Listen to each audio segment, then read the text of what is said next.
Reading through the Bible in 1 year, March 9th, Exodus chapter 20. Buckle up, it's going to be a long one. Luke 23, Job 38, and 2 Corinthians chapter 8. Let's go. I'll try to keep it as short as I can, but this is typically where I put all of my commentary. It's just so good. Between this and Romans, so I'm going to try to keep it short. Then God spoke all these words. To whom is he speaking? He's speaking to literally all the people of Israel. They are surrounding the mountain. He's standing on it in fire, in flame, in smoke. On the very top of the mountain, he's basically yelling at them in a voice that's so loud that it's over the tops of this loud ram's horn that's coming from the mountain, and also lightnings and peals of thunder, and all of these things are happening at the same time. And he's speaking down to the people who just said that they will, first off, stay away from the mountain because they were told if you go near the mountain, you're going to die. And then also they were told that what's going to happen is God is going, you need to promise to do all the things that God has said. And before they even heard a word of it, they said, we'll do that. Sure. Yeah, we can handle it. Before he even told them what it was. And Moses is like, really? Do you want to read these terms and conditions first? And they're like, no, we'll just do it. Okay, so here's God telling them the terms and conditions. These are the terms and conditions of their covenant of works. Two different types, covenant of grace and covenant of works. The covenant of grace is the Abrahamic covenant. What did Abraham have to do to receive this covenant from God? Nothing. Not a single thing. God said, I will be the one to do all of these things. You just have to keep trusting in me. That was it. What is the covenant that we have through Christ? He takes upon himself all of our sin, all of our guilt, all of our struggles, all of our strife, all of our everything over all of our sins that we've committed against him. He takes all of those upon himself, and we get to trust in him that his work is sufficient. As in, it's enough to cover all of our sins before him, and it's also efficient, and that it has been applied to our life. That we know that it is done. It is, as Jesus says, finished. So, what are these terms and conditions of this covenant of works?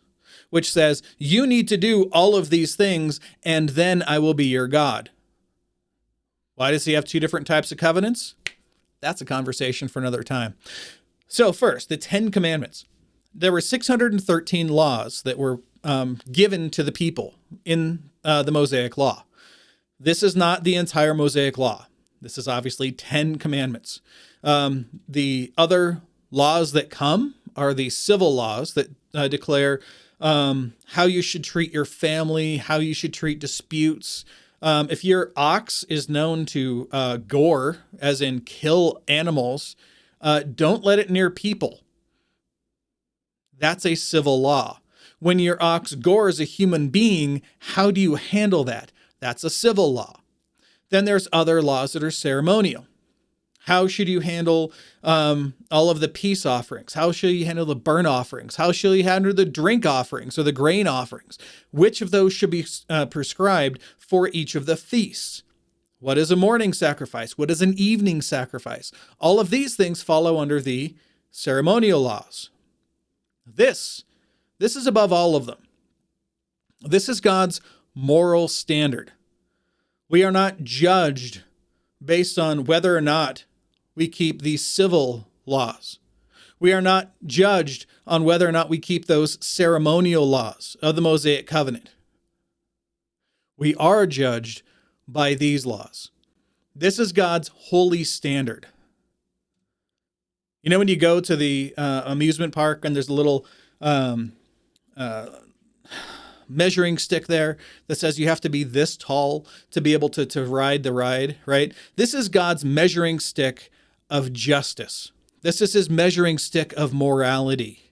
This is his holy standard by which you have to abide, or else you fall under his condemnation.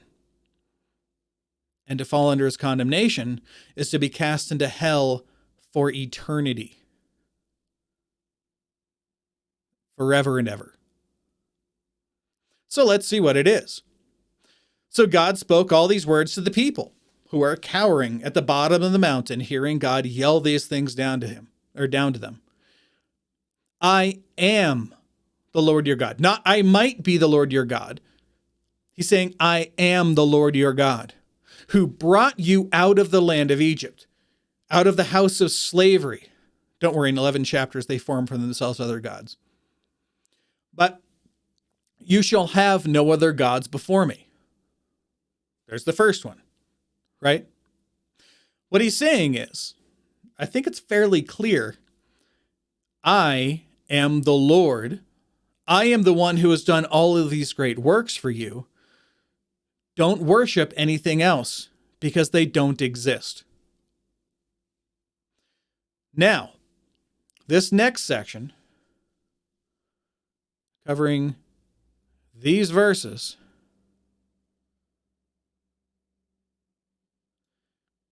is what's called the second commandment. Let's read it together. This kind of breaks down in a couple different ways, so it's fun to read it. So first, you shall not make for yourself an idol. So not, you can't form for yourself a little idol, right? Or any likeness of what is in heaven above, which is anything in the air, or on the earth beneath, which is the dirt, or in the water under the earth. So the first one reads, you shall not make for yourself an idol or any likeness of anything that exists in the sky or above the skies, or that exists on the earth, or that exists in the dirt under the earth, or in the waters around the earth. In the Hebrew, it means anything. Don't make for yourself anything of anything, right? The next line, relating to the first, you shall not worship them or serve them. What should we not worship? The thing that we didn't make. See how this is? For I, the Lord your God, am a jealous God, visiting the iniquity of the fathers on the children, on the third and fourth generations of those who hate me, but showing loving kindness to thousands, to those who love me and keep my commandments. Which commandments? We're going through them. But see the line here? First, don't make for yourself an idol or any image of anything. Does that mean that I can't make a little sculpture of a bird? Yes. Does that mean that I can't paint a picture of a beautiful sunset? Yes. Does that mean that I can't sculpt or have a sculpture of whales, swimming through the ocean, as pretty as that might be? Yes. Or it's don't make the things specifically for the next line. You shall not worship them or serve them.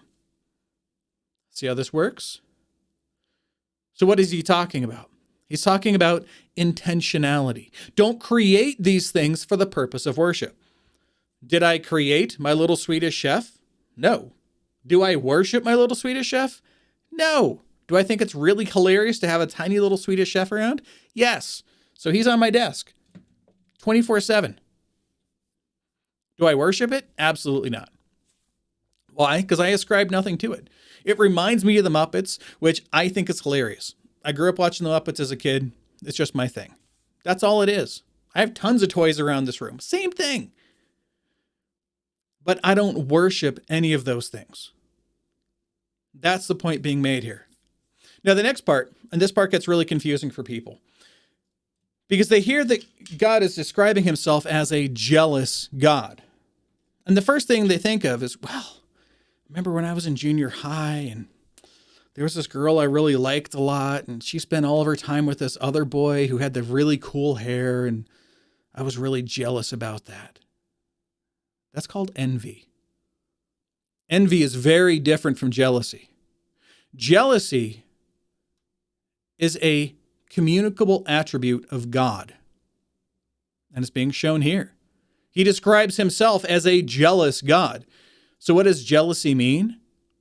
Jealousy means when we were created by him for a purpose. We exist on his planet. We draw in his air. We let out his carbon dioxide with lungs that he made for us, using a heart that is that's in our bodies, continuing to pump the blood around, simply because he allows us to continue to draw breath. If he decided to in a moment, he could cut that off from you and you would fall down and die. And he would be just in doing so. Why? Because we are his creation. Wrap your head around that. God, when somebody dies, when I die, when you die, God is perfectly just in killing you whenever he wants, because you are his creation with which he can do whatever he wants. If he wants to take our sun and explode it into a giant supernova that would eat up all of the planets in this solar system we're in, he can do that, and he would be justified in doing so. Why? Because that's his sun.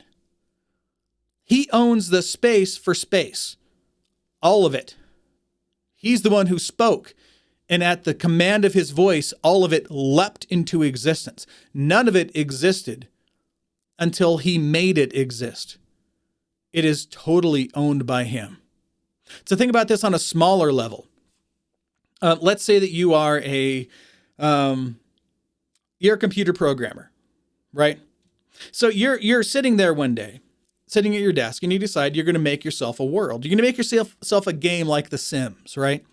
So you sit down and you start marking down all the things and creating the code for it. You decide how big the planet's going to be. You decide how all of the plants are going to look, what color the plants are going to be, the color of the sun, the color of the sky, the color of the trees. If there's going to be water, are they going to get all of their sustenance from licking the walls of caves? You decide that. You decide all of these things. Then you build inside of that world people. You can form them however you want, or you can do as God did and make them in your own image. You choose whether or not they have a language. Have you heard sim language? I forget the name for it. It's terrible. It's written on purpose to sound kind of like language, but kind of not. It's funky. But you can decide what it sounds like. Pops and clicks, pops and locks, however you want to handle it, right? You describe and define all of those things. And you give these people the ability to think on their own, to live on their own, to do whatever they want. You give them a perfect standard for what you want them to do, but you give them also the ability to choose not to do it.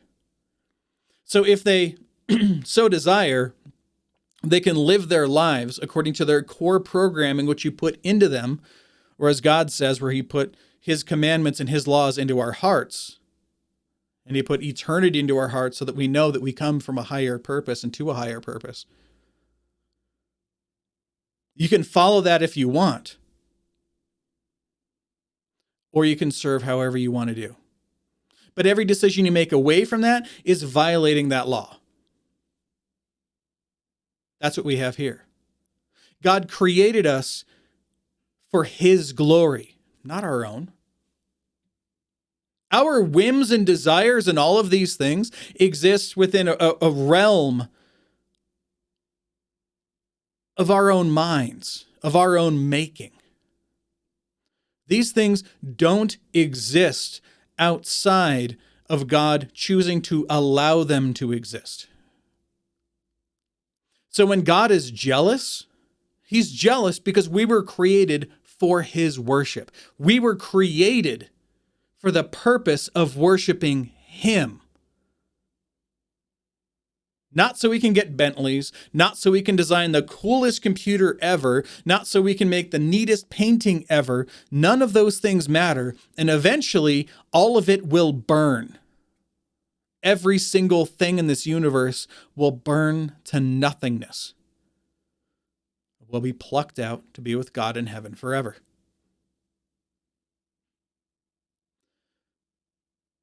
We were created for his glory, not our own.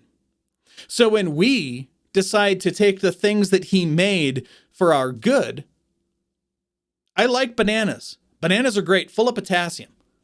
Absolutely delicious. If you don't like bananas, that's okay, but it's sinful. So bananas are great, right? Now, bananas aren't God. But if I love bananas so much that I realize that all of my sustenance comes only from bananas, and if I didn't have the gift of banana, then what would I do with my life? What would happen to me? And I fall down and worship that banana because it has given me life. I'm violating this law. If I create an idol that looks like a banana and I fall down and worship this banana idol, I have just created an image of something that exists on the earth that was created for my good so that I could serve God to his glory. And I'm redirecting that glory and redirecting that worship to another thing that was created. Read through Romans 1. This is exactly what that's talking about. This is why God says that he is jealous. He's not envious, right? Where he feels like he was wronged by something. God is wronged when we violate his law. But that doesn't change the fact that all of our worship belongs only to him. That's why he's a jealous God, not an envious God. Let's go on. I told you it was going to be long today. I've warned you for days. Buckle up. The third commandment, you shall not take the name of the Lord your God in vain, for the Lord will not hold him guiltless, will not leave him unpunished who takes his name in vain. All right, there's a few interpretations of this. The first interpretation is saying OMG and thinking God is going to immediately smite you for it. Is that the case? It could be. In fact, I think that using the name of God as a curse word, like when you say Jesus Christ, but you say it in a way that is meant to invoke anger or harm, or when you say it when you're angry at something. Yeah, I think that that's blasphemous. I don't think it's right. But I think that the other layer that's being used here is when you take the name of the Lord your God upon yourself. When you say, I'm a Christian, and yet you live like the devil. Because that term name, and you'll find it throughout the Old Testament, you'll find it throughout the New Testament. When God talks about, or when Jesus talks about how he has manifested the name of the Lord in John 17 to his disciples. Does that mean he went up on a chalkboard and wrote out Yahweh? Or Jehovah? No. It means that he revealed the character and nature of who God is. If I send you, if you come to my house, and if I'm too busy to go somewhere, and I'm called in for work or something, right? But if I'm too busy working on something else and I say, it's okay, I'm going to let my friend come in my place. And I tell you all the things that you have to say. And then you go down to wherever this place is for my work that you have to go. You walk in and you say, hi, I'm so-and-so on my behalf. And then you tell them ahead of time, or rather you tell them when you get there, I'm speaking on behalf of, this other guy that I know. And then you go up and you give the speech and you say whatever you need to say, then you leave. You are my representative. You are going, declaring my character and nature in my stead to other people. In the same way that the name of God, even in Proverbs, it says, a good name is to be chosen rather than silver and gold. Why? Because that's a good character and it's a good nature that's applied to who you are. So when we talk here about taking the name of the Lord your God, what you're doing is you're taking the name of Yahweh, you're taking the name of Jesus Christ, and you're applying it to yourself. You're saying, I am a Christian. Then when you go out in the world The world will know who Jesus is because you're saying, I'm a reflection of the character and nature of the God that I worship. So when you take the name of the Lord your God in vain, as is shown here, the Lord will not hold him unpunished.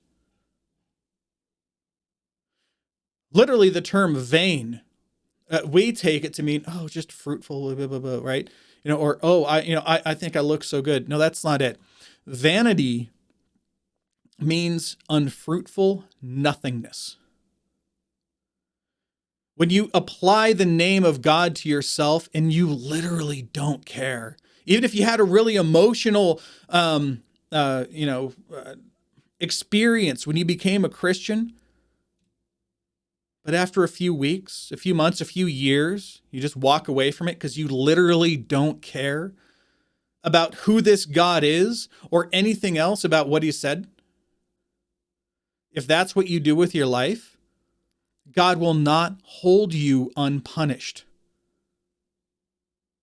Because you're telling the world, this is what my God is like when you go watch porn. Or when you go and attack people, or are just rude to them, or when you're a jerk to people, or when you start causing fights, or when you steal money from work, or when you do any of the other things that you would do in your life that a non-Christian would do. Because it literally doesn't matter for you. God will not hold you unpunished. And this is especially applying to the people who are standing now before this mountain being shouted to these 10 commandments. Why? Because the vast majority of them who just swore that they're going to keep all of his commandments won't. Every person 20 years old and up will die in the wilderness. Less 2 people. Even Moses is going to die in the wilderness. He's never going to step foot in the promised land. You will not take the name of the Lord your God in vain, for the Lord will not leave him unpunished who takes his name in vain. Number 4. Remember the Sabbath day to keep it holy. 6 days you shall labor and do your work, but the 7th day is a Sabbath day to the Lord, a Shabbat. In it you shall you shall not do any work. You, or your son, or your daughter, your male or female servant, or your cattle, or your sojourner who stays with you. For in 6 days the Lord made the heavens and the earth, and the sea and all that is in them, and rested on the 7th day. Therefore the Lord blessed the Sabbath day and made it holy. Seems simple, right? Don't do anything on Sunday or Saturday if you're Seventh-day Adventist or a Jew. Kind of yes, kind of no. So as we're going to see, as this is played out through the rest of the Old Testament, and as Jesus declares that he himself is the Lord of the Sabbath, and he says that Sabbath was made for men, not men to serve the Sabbath. Sabbath is rest. That's what God did on our behalf. He rested on the 6th day. And that's what we are to do in him. We're not to do any work because, again, the people at that time, they thought they had to work 7 days a week, because if you didn't work 7 days a week, then you're not going to have enough money, because typically they were making day wages. You're not going to have enough money for what you need on Monday. So you had to work all the time. So what was happening here is they were being taught, one of these days, stop. Rest in what God has done. Be thankful that God has done this for you, and God will meet your needs. That's all that's being said. It's not a health and wealth gospel. It's just trusting in God. We as Christians in the age of the church, our Sabbath rest, our Shabbat rest is in Christ. Why? Because again, up until the time of Jesus, everybody would strive to meet the 10 commandments and to follow all the 613 civil and ceremonial laws and try to keep them perfectly. But when we have Christ, the work is done. It is finished. Now our rest is in him. Our trust is in him. For a Christian, The Sabbath is every single day. We get up in the morning and we thank God that He has done the work on our behalf. We rest from our striving to achieve sinless perfectionism, which can never be found. Again, read Romans 1, 1, 2, 3, all the way through 11. We cannot keep God's law perfectly. And it was never intended to be kept perfectly. It was intended so we would turn and look at God and look to Him for our deliverer. That is what the Sabbath is about. 5. This is where it shifts. So up to now, we've had kind of a vertical view of the commandments, right? Everything has been about our relationship directly with God. Now it turns horizontal. This first one only deals with your family. Honor your father and your mother, that your days be prolonged in the land which the Lord your God gives you. Seems simple. Jesus explains this further for us in the line that has Corban in it, if you remember that. We're going to go back to it later. But basically what's being said here is not doing everything your father and mother said, even though that is part of it. Because if you don't do what your parents say, and if you don't give them honor in that way, then you're not really abiding by the letter of this law. But what also is being said is take care of the needs of your family. Why? Because as you grow up, your parents are going to get old and they can't serve or take care of themselves. So as they get older, it is your responsibility to take care of them as they took care of you. Then, when you get old, after your parents have passed, your children will take care of you. And this way, your days may be prolonged in the land which the Lord your God gives you. Now let's go into the easier ones, the ones that everybody kind of understands. You shall not murder. Does it say you shall not kill? No. Is there a righteous killing? Yes. If you take the life of somebody else, that person deserves to die, or you deserve to die. If somebody kills you while stealing your things, that person deserves to die. If you're in the middle of a war, you will kill people or you will be killed. It's not saying you shall not kill anybody. And I've heard people misunderstand this. That's not what's being said. It's you shall not murder. Murder comes from anger. It comes from envy. Murder is the intentional killing of somebody to suit yourself or your own desires. Next, you shall not commit adultery. Jesus explained this for us in Matthew 5. Remember what that means? Don't lust for somebody in your heart. You shall not steal. I mean, this one's pretty clear.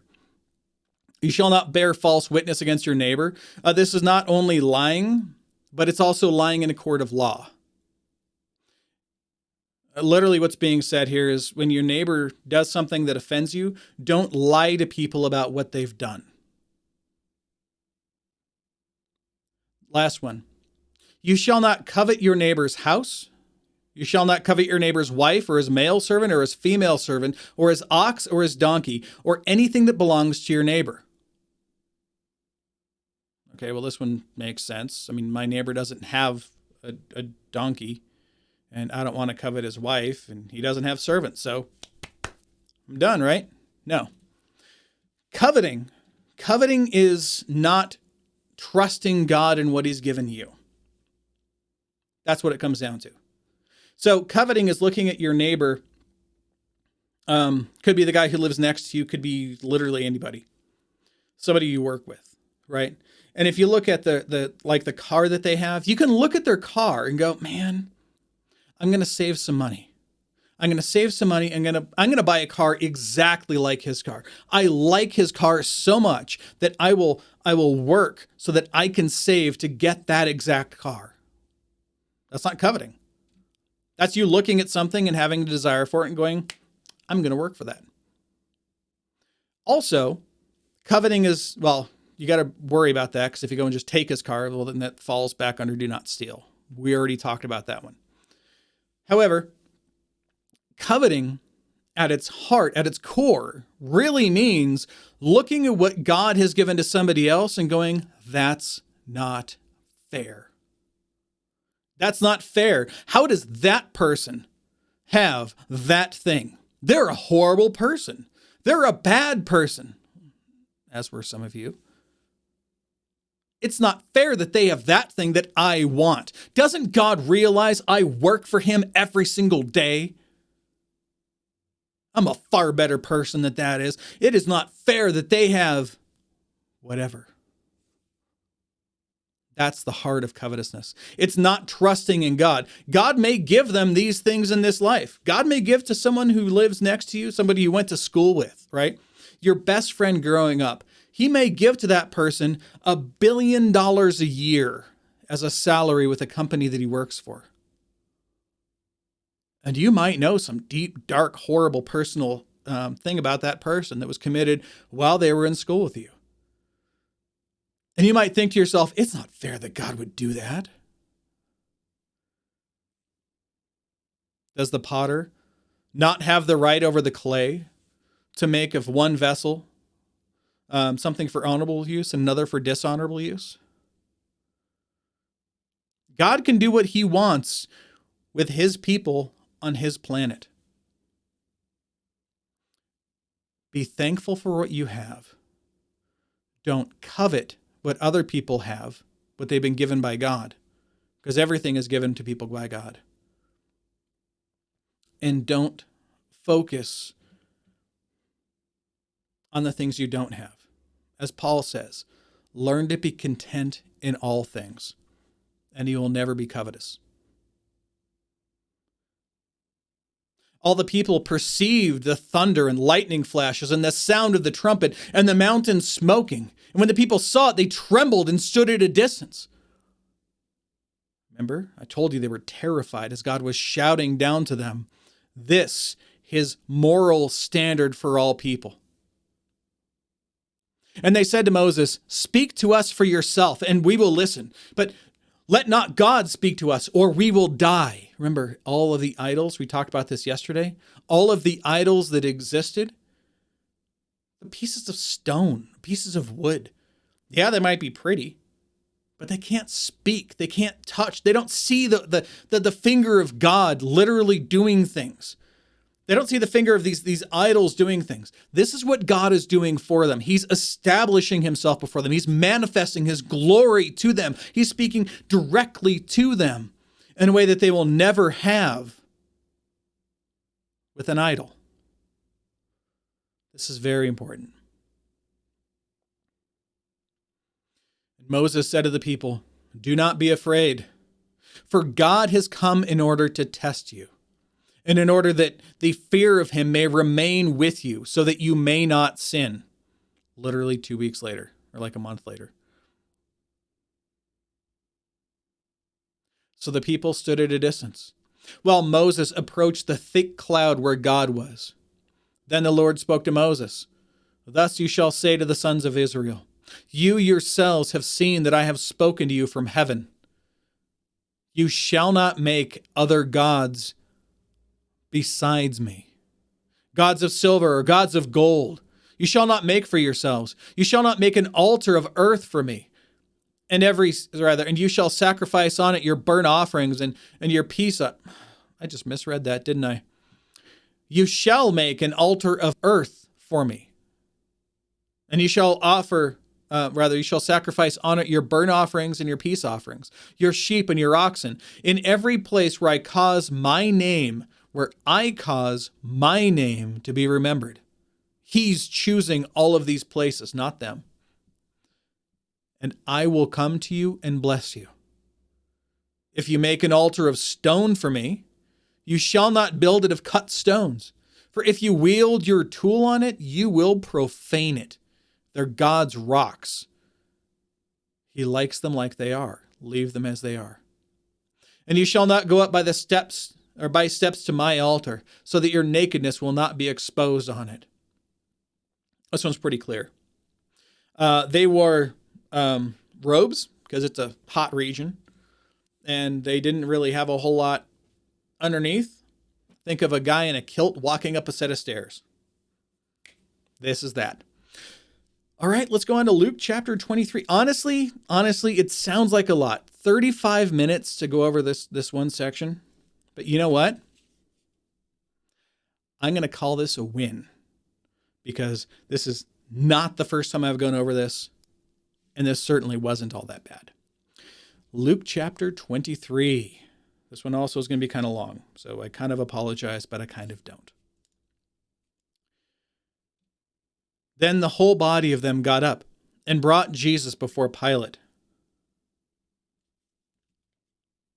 And they began to accuse him, saying, "We found this man misleading our nation and forbidding to pay taxes to Caesar, and saying that he himself is is Christ, a king." So Pilate asked him, saying, "Are you the king of the Jews?" And he answered him and said, "It is as you say." Then Pilate said to the chief priests and the crowds, "I find no guilt in this man." But they kept on insisting, saying, "He stirs up the people, teaching all over Judea, starting from Galilee and even as far as this place." When Pilate heard it, he asked the man whether he was a Galilean. When he learned that he belonged to Herod's jurisdiction, he packed him up and sent him off to Herod, who himself was in Jerusalem at that time. Now, Herod was very glad when he saw Jesus. Again, Herod is a title, it's not an actual name. For he had wanted to see him for a long time, because he had been hearing about him and was hoping to see some sign performed by him. He heard about it, remember? He's kind of an aristocratic guy. So he wouldn't really go down to where the people were to see this happen, but he heard from all of his people about this Jesus who was out healing people and doing signs and miracles. He's like, I want to see one of those, right? So finally, he sees him, and he assumes him to be some sort of magician, right? And he questioned him at some length, but Jesus answered him nothing. And the chief priests and the scribes were standing there accusing him vehemently. And Herod with his soldiers, after treating him with contempt and mocking him, dressed him in a gorgeous robe and sent him back to Pilate. Now Herod and Pilate became friends with one another on that very day, for they had been enemies with one another. Pilate summoned the chief priests and the rulers of the people and said to them, "You brought this man to me as one who incites the people to rebellion. And behold, having examined him before you, I have found no guilt in this man regarding the charges which you make against him. Nor has Herod, for he sent him back to us, and behold, nothing deserving death has been done by him. Therefore, I will punish and release him." Remember, we talked about this before. Those little brackets here. These brackets mean that this text we're about to read was not part of the original text. We can tell through things like CBGM, the coherence-based genealogical method, which texts were the oldest and closest to the original text.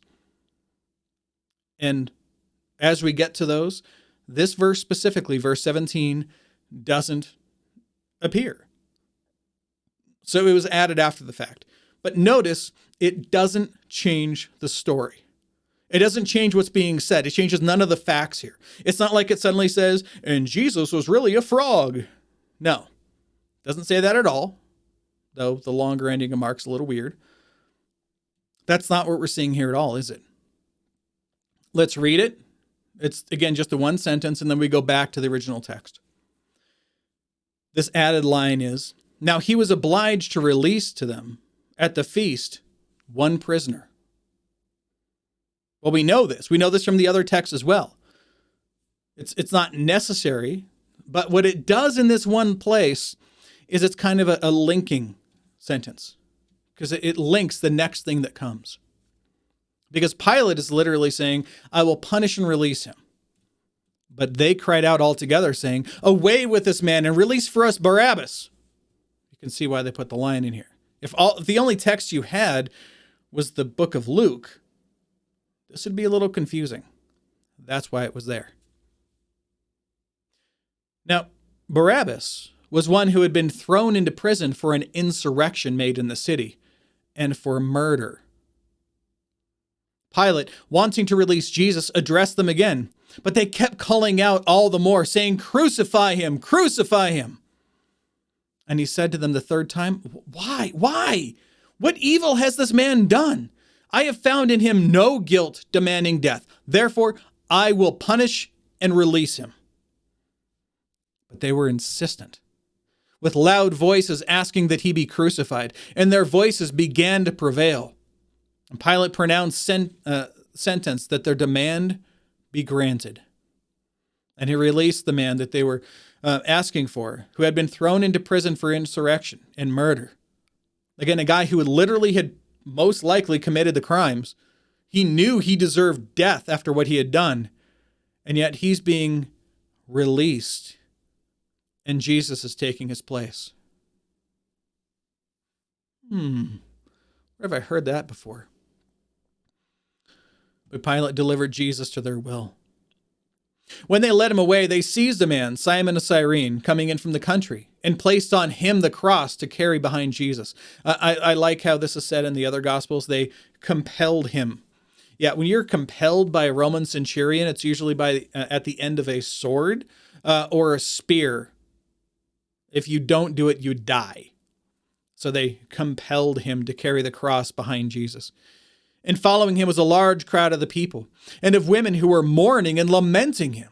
But Jesus, turning to them, said, "Daughters of Jerusalem, stop weeping for me, but weep for yourselves and for your children. For behold, the days are coming when they will say, 'Blessed are the barren, and the wombs that never bore, and the breasts that never nursed.'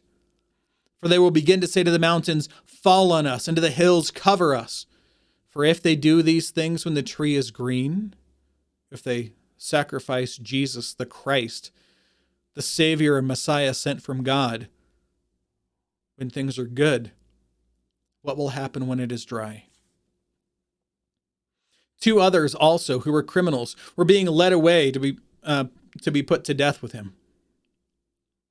When they came to the place called the Skull, or Golgotha, there they crucified him and the criminals, one on the right and the other on the left.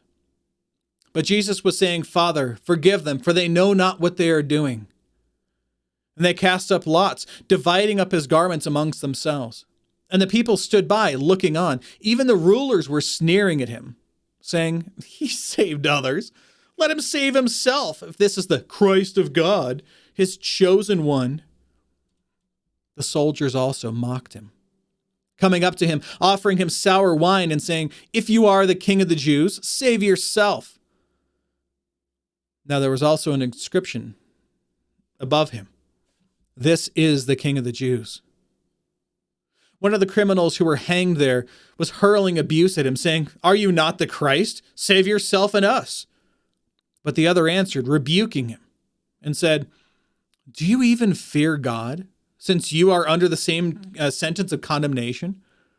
And we indeed are suffering unjustly, for we are receiving what we deserve for our deeds. But this man has done nothing wrong."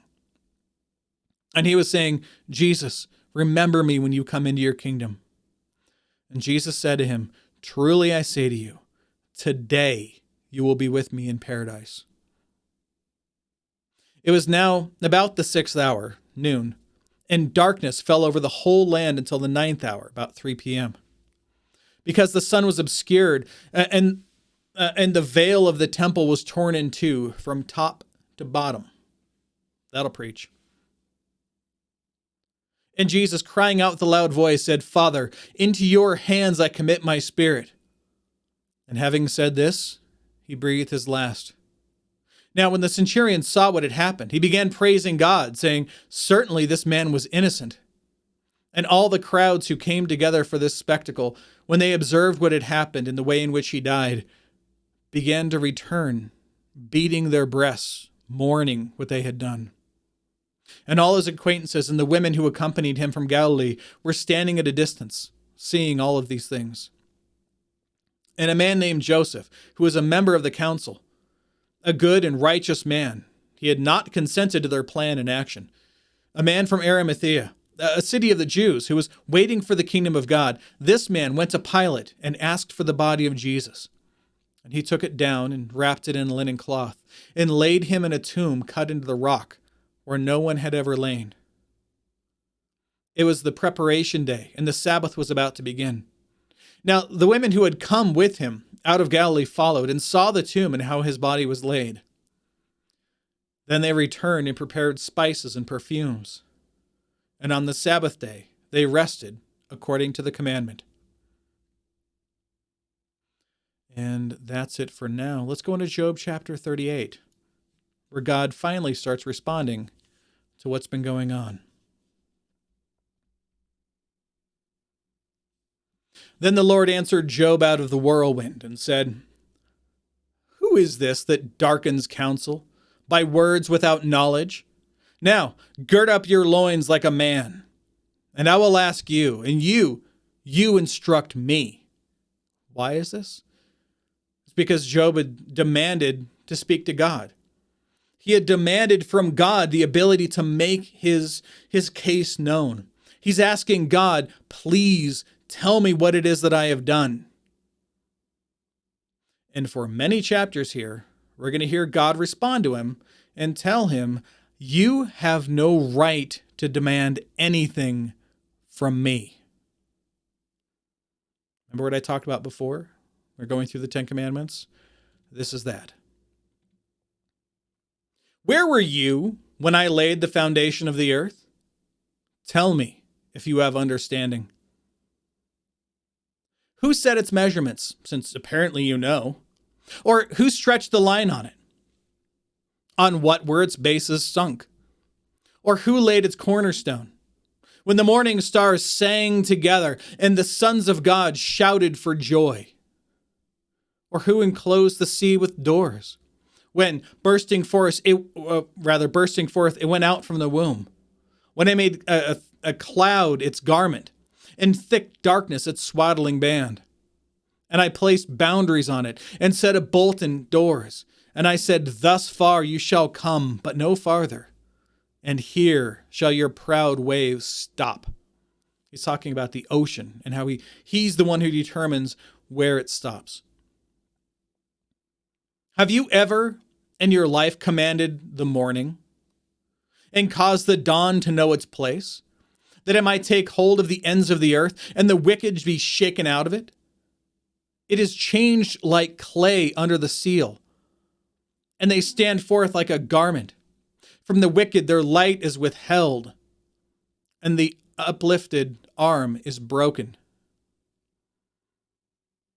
Have you entered into the springs of the sea, or walked into the recesses of the deep? Have the gates of death been revealed to you? Or have you seen the gates of deep darkness? Have you understood the expanse of the earth? Tell me if you know all this. Where is the way to the dwelling of light? Where does light come from? Explain that to me. And darkness, where is its place? That you may take it to its territory, and that you may discern the path to its home. You know, for you were born then, and the number of your days is great. Again, this is all sarcasm. Have you entered the storehouses of the snow?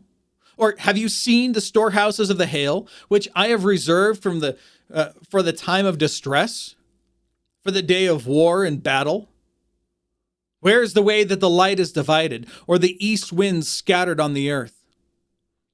Who has cleft a channel for the flood, or a way for the thunderbolt, to bring rain on land without people, on a desert without a man in it, to satisfy the waste and desolate land, and to make the grass seed sprout?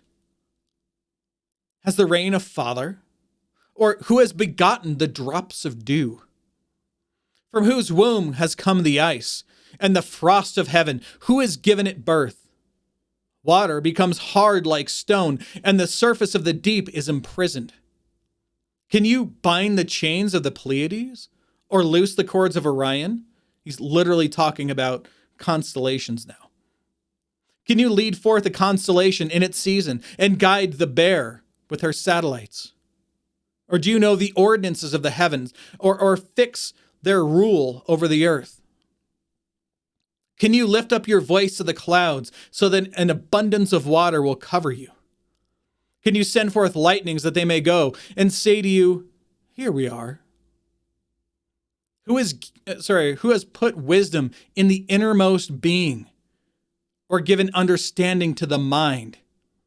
Who can count the clouds by wisdom, or tip the water jars of the heavens when the dust hardens into a mass and the clods stick together?